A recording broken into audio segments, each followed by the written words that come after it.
A Ordem dos Advogados do Brasil, OAB de Mato Grosso, realizou um estudo sobre o projeto de reforma tributária do governo do estado e apontou 54 itens que podem ser alterados. E para falar sobre esse e outros assuntos, a gente conversa ao vivo aqui no Jornal do Meio-Dia com o presidente da OAB de Mato Grosso, Leonardo Campos. Boa tarde, presidente. Boa tarde, Lúcio. Boa tarde, Nayara. É sempre um prazer estar aqui prestando conta aos telespectadores do seu programa. Presidente, de uma forma geral aí, o que é que mais preocupava aí a OAB nesse projeto do governo da reforma tributária? Primeiro, eu quero parabenizar as nossas comissões de estudos tributários e de acompanhamento legislativo pelo estudo técnico. A Ordem se ateve estritamente à parte técnica do projeto. Nós não temos compromisso com o setor A ou o setor B. O nosso compromisso na análise desse projeto foi com a sociedade mato-grossense.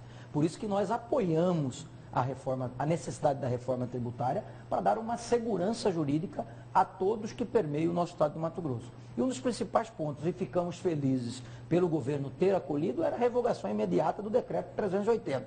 Nós não podíamos conviver com a espada do decreto 380 na cabeça dos contribuintes e dos empresários. Outro ponto que contrariava, propriamente dito, uma fala do governador, era a possibilidade de legislar por decreto. Ora, o governador, em todo o seu discurso, pregou que daria essa autonomia e cumpriria o que diz a Constituição, de que qualquer mudança tributária, até para trazer a segurança jurídica, não seria feita por portarias, por decretos, por regimento interno do ICMS, como nós temos hoje, e sim por lei, através da Assembleia Legislativa, após amplo debate. Isso também estava contrariado no projeto de reforma. Então, esses pontos foram alguns dos que nós levantamos da necessidade de revisão para que pudéssemos avançar. Agora, o governo pode até baixar essa reforma tributária por decreto, se lá na Assembleia os deputados estaduais resolverem não votar.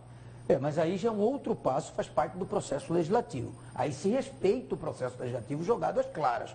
O que não pode é autorizar que o governo, como sempre fez até a presente data, legisle por decreto, de acordo com a vontade do mandatário A ou B. Nós precisamos, e esse é o papel da Ordem, de uma reforma tributária de Estado e não de governo, que traga segurança jurídica para aqueles que desejam investir e para os contribuintes, munícipes, os cidadãos de nosso Estado.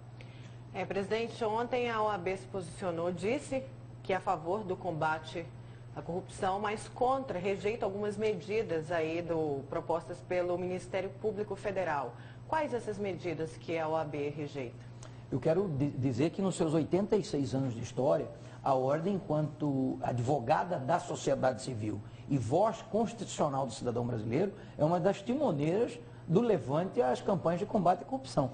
Prova disso que pedimos, fomos a primeira instituição a pedir o afastamento do então presidente da Câmara, Eduardo Cunha, e a primeira que se falou no afastamento do presidente do Senado, Renan Calheiros, que após a fala da Ordem veio ser consolidada pela liminar, aí noticiada pelo Brasil afora.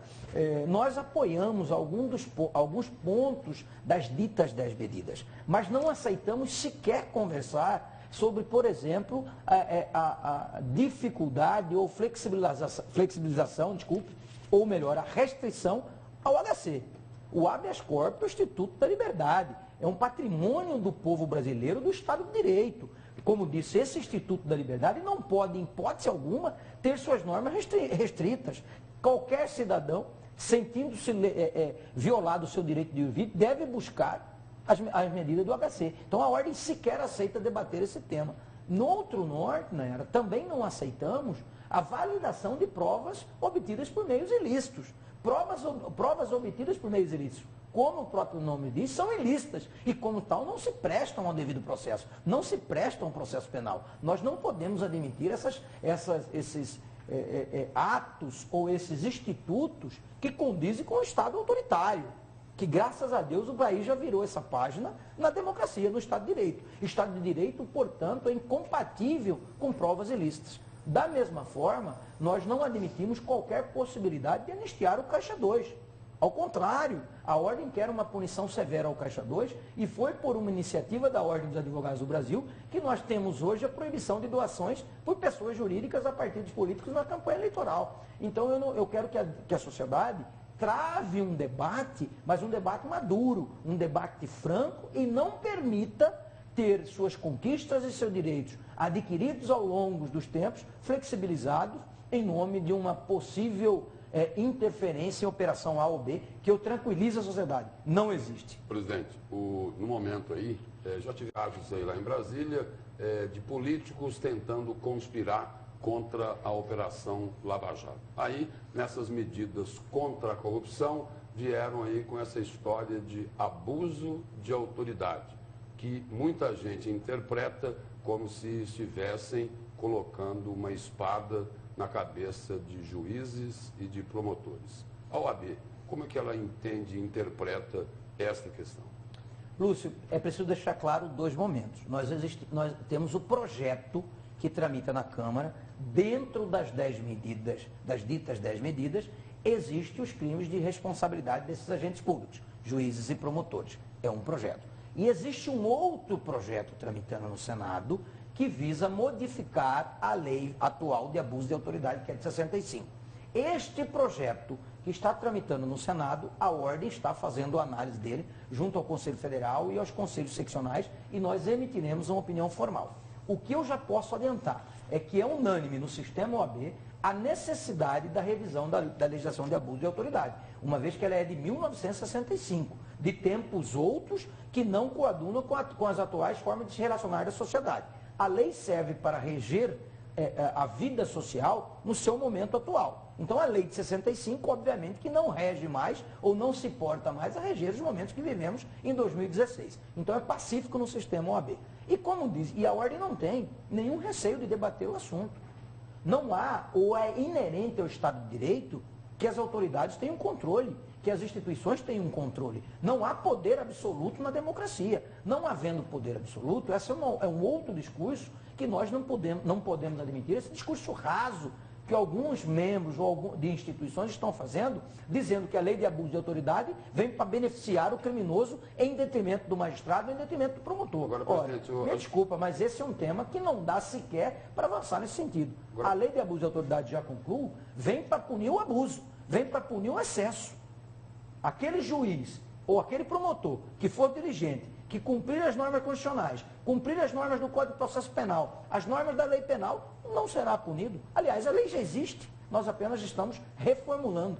Agora, o senhor entende também que é preciso preservar a independência do Poder Judiciário para que a Justiça não acabe se transformando em refém do sistema político. Aliás, um sistema político que vem apodrecendo, né, a cada dia que passa. Com certeza, Lúcio. Nós não podemos nivelar o debate por baixo. Não é porque o sistema político está podre que todos os atos advindos deste poder não se prestam a uma finalidade social.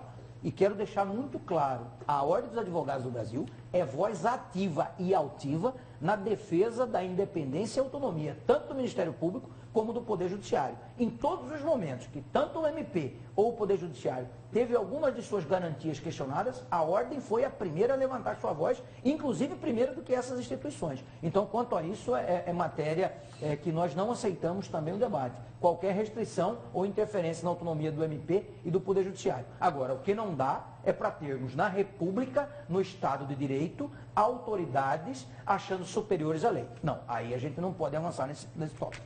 Presidente, obrigado pela presença e pelas informações do senhor aqui no Jornal do Meio-Dia.